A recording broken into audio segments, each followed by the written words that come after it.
Selamat datang di channel Cerita Cinta. Channelnya cerita cinta romantis. Sebelum lanjut, mohon dukungannya dengan like dan subscribe dulu. Pembalasan sebuah pengkhianatan, bagian 5. Dediku ternyata bukan ayahku, tuturnya. Leta yang sedang minum pun akhirnya tersedak. Itu kabar yang sangat mengejutkan. Jadi ini alasan dia ingin tidur bersamamu? Tanya Leta dengan ekspresi terkejut. Kamu harus hati-hati, El. Aku bingung, apa dia mencintaiku? Tanya pendapat Ele. Mungkin. Jawab Leta sambil mengangkat kedua bahunya. Entahlah, Let. Aku bingung harus apa. Selama ini dia sudah membesarkanku. Aku tidak peduli di mana ayahku. Dedi Axel sudah menggantikannya. Selama dia baik padaku, aku akan tetap bersamanya. Meski harus merelakan apa yang aku punya.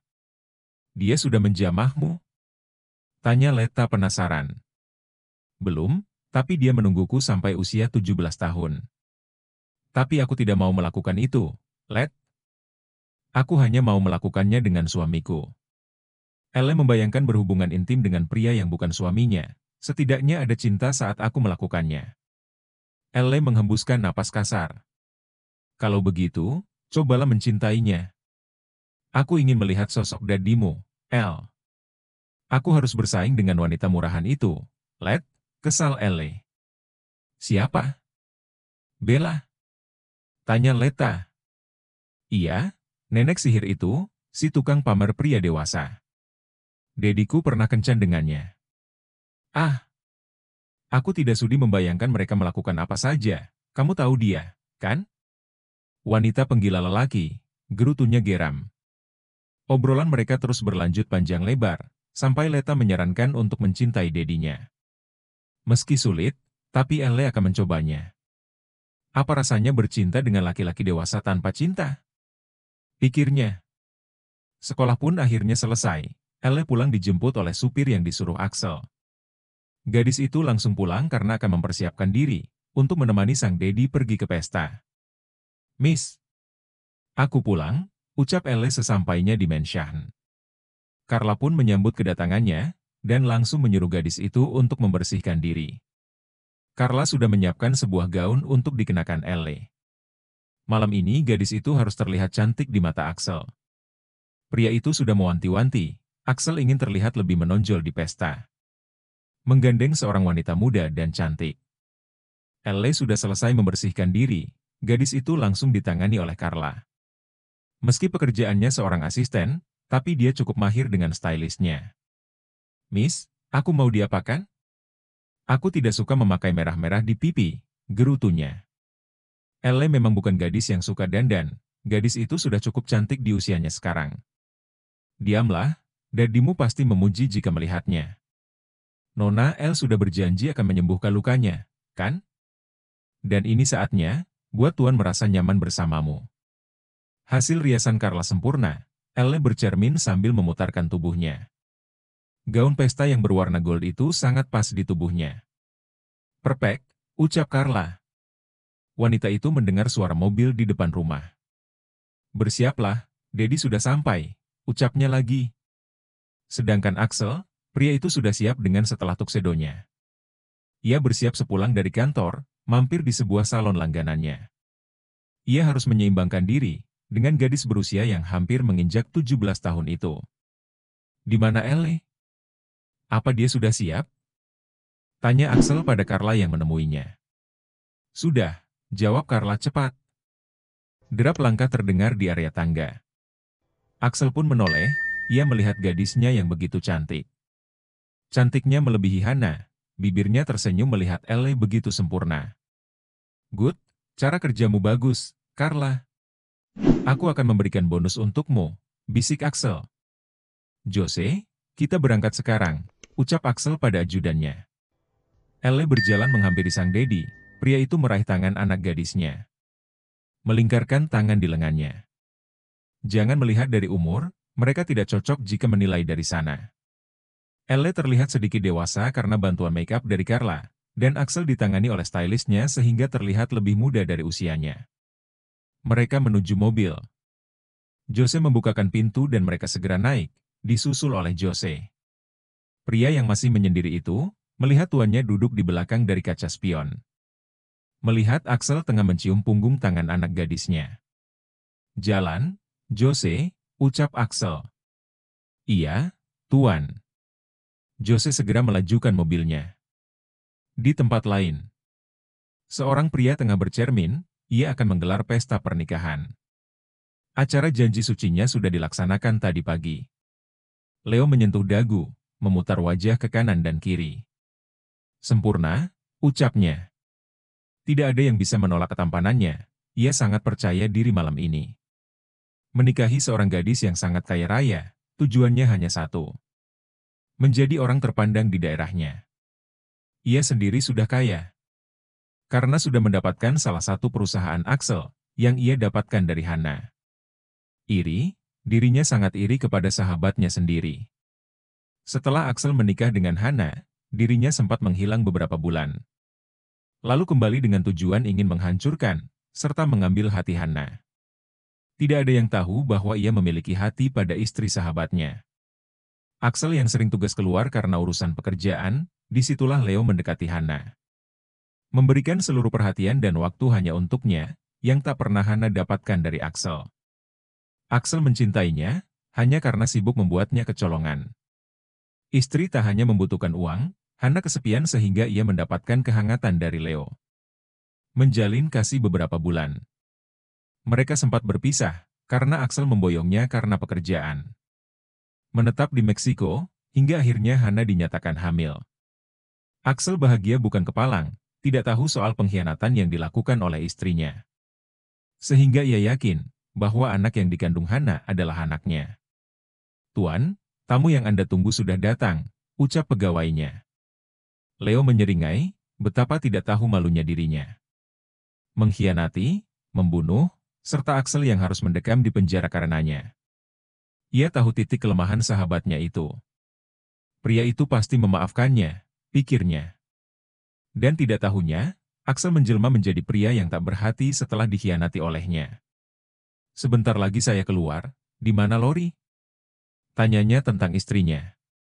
"Di ruangan sebelah, sepertinya masih berdandan," jawab pegawai. Leo kembali bercermin, ia puas dengan tampilannya. Setelah itu, ia pun keluar untuk menyapa tamu undangan. "Dedi, apa aku terlihat cantik malam ini?" Tanya Elle berbisik, berjalan menuju ruang pesta. "Sangat, Dedi suka penampilanmu," jawab Axel, terus menggandengnya bak sepasang kekasih. Lagi-lagi, Axel mencium punggung tangan anak gadisnya. Gadis itu pun tersenyum dengan jantung yang semakin berdebar. "Ya Tuhan." Dedi terlihat tampan. Elle menyentuh dada yang semakin berdegup. Sedangkan di depan sana, Leo menatap kedatangan Axel. Menautkan alisnya, yang menjadi pusat perhatiannya adalah keberadaan seorang gadis di sebelahnya. Wajah itu mengingatkannya pada Hana. "Hana," gumamnya. "Tuan," bisik seseorang di telinga Leo. Saat ia menoleh, Axel dan Elle sudah menghilang dari pandangan. Rahangnya mengeras saat mendengar kabar tentang istrinya. Apa yang dilakukan wanita laknat itu? Leo segera menaiki tangga untuk menyusul istrinya. Sedangkan Axel, ia tengah duduk dengan tenang bersama Elle. Lalu, Jose pun menghampiri. "Ada apa?" tanya Axel. "Rencana kita berjalan lancar. Leo sedang merasakan apa yang Anda rasakan saat dulu," bisik Jose. Axel menyeringai, ia merasa puas. "Lalu, apa yang akan dilakukan Leo?" Tamu tengah menantikan dirinya juga istrinya, sedangkan bencana itu datang menerpa pernikahannya. Tamu sudah mulai ricuh karena pengantin tak kunjung menampakkan diri.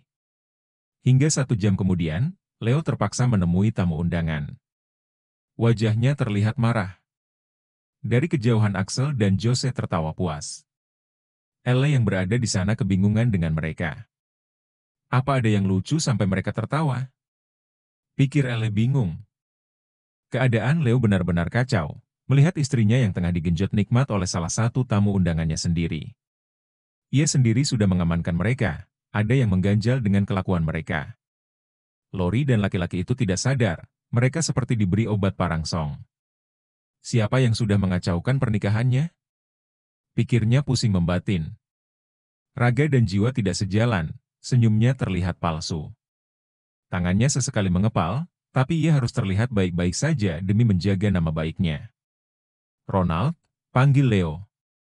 Ya, Tuan, jawab tangan kanannya. Coba kamu lihat, apa Lori sudah sadar? Aku tidak mungkin terus sendirian di sini, aku tidak ingin dibuat malu. Pastikan kejadian ini tidak ada yang tahu, bisiknya lesu. Ronald mengangguk, dan segera menemui Lori di kamar pasca kejadian nikmat yang tidak senonoh itu. Sedangkan Leo, dirinya mencari Axel dan gadis itu. Ia terus celingak-celinguk.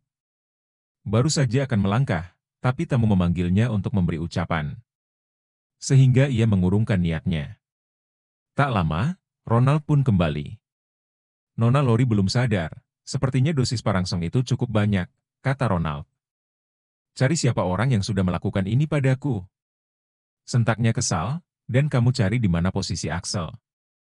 Cari tahu siapa wanita yang datang bersamanya, titahnya kemudian. Baik, saya lakukan sekarang. Leo mengibaskan tangan, seraya menyuruh Ronald dengan cepat melakukan tugasnya. Rasa penasarannya sangat membuncah, ditambah dengan harus memikirkan Lori yang terjamah oleh orang lain. Ia kesal siapa yang sudah melakukan ini pada istrinya, bukan kesal karena terjamahnya. Toh dirinya yang sudah pertama bercinta dengannya, jika sudah hilang kegadisannya maka ia akan mencari penggantinya. Menikahi Lori bukan karena cinta, ia masa bodoh dengan wanita itu. Yang dipikirkannya hanya nama baik dan harta, ia tak ingin semua orang tahu tentang ini. Cheers! Axel dan Jose bersulam, Axel sedikit mabuk. Dirinya bahagia, karena sudah menyaksikan wajah Leo bak kepiting rebus karena menahan amarah. Dedi, hentikan! Elle mengambil gelas yang berisikan minuman itu dari tangan Axel, lalu meletakkannya di atas meja. Uncle Jose, sudah hentikan. Aku tidak mau Dedi mabuk. Dedi tidak mabuk, sayang. Kita hanya ikut merayakan pesta ini, sahut Axel.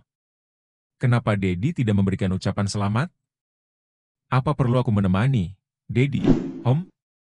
Ucap Elle heran. Ngapain repot-repot ke sana? Kita nikmati saja malam ini. Dedi tidak peduli dengan pengantin itu, kata Axel lagi. Oke, jika itu keinginan Dedi.